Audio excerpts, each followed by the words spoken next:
va vous montrer un petit moteur électrique qui est évidemment le plus simple du monde et on va essayer de vous expliquer comment ça marche. Donc voilà la construction du moteur. Un aimant, une pile, un petit bout de pâte à modeler. La pile fait 1,5 volts. Visiblement elle vient de Chine mais elle peut venir de partout.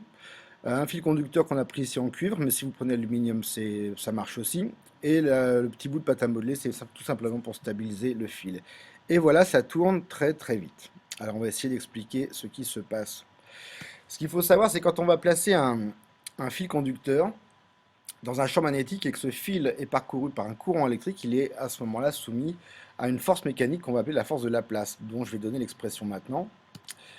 La force est égale au produit vectoriel de la longueur du fil multiplié par l'intensité du courant et du champ magnétique. Alors le produit vectoriel, c'est un produit euh, entre vecteurs qui a été introduit à la fin du 19e siècle, vers 1880, qui permet de comprendre le comportement des vecteurs dans les trois dimensions de l'espace. Et dans notre cas, tout va se passer, euh, toutes les forces vont être perpendiculaires les unes par rapport aux autres. Alors, on va essayer d'aller dans le détail. J'ai ma pile,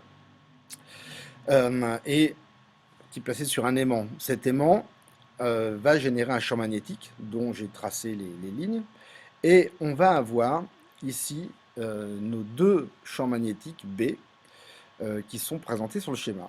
Ensuite, on va avoir sur la pile un courant qui va pouvoir circuler dans le fil conducteur, et vous savez que le courant part du plus vers le moins, comme ici.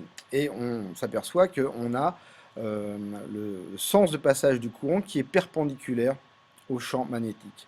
Maintenant, il faudrait savoir dans quelle direction se trouvent les forces. Alors, on a un système qu'on appelle le système de la main droite, où on va prendre pour le pouce le sens du courant, pour le champ magnétique l'autre doigt, et le troisième doigt va indiquer la direction et le sens de la force. Donc évidemment, tout se passe en trois dimensions avec des composantes toutes perpendiculaires les unes par rapport aux autres. Alors si je veux avoir par exemple euh, la direction de la force, je vais prendre ma direction du courant, le champ magnétique, et la force va être perpendiculaire dans cette direction-là. Si maintenant je prends l'autre partie du fil, le courant électrique, le champ magnétique et la force va aller dans l'autre sens. On vérifie. Voilà, j'ai ces forces qui vont maintenant s'appliquer au fil conducteur. Alors, ici, donc, ce que je vais avoir, c'est ce qu'on va appeler un couple de forces. Alors, on va pouvoir en fait définir ce qu'on appelle les moments d'une force. Les moments d'une force, en fait, c'est un vecteur qui est encore le produit vectoriel entre le rayon et la force qui s'applique à mon système. Donc ici, le premier moment, ça serait le produit vectoriel de OM1 et de F. Et évidemment, je vais avoir un deuxième moment qui va s'appliquer, et qui va être le produit vectoriel de OM2 et de F. Maintenant, si je veux savoir dans quelle direction se trouve le moment, je prends le produit par exemple vectoriel de OM1 et de F, et le moment est dirigé vers le bas. Si maintenant je m'intéresse au moment 2, je prends OM2, je prends la force, et je vais avoir le moment 2 qui sera lui aussi dirigé vers le bas.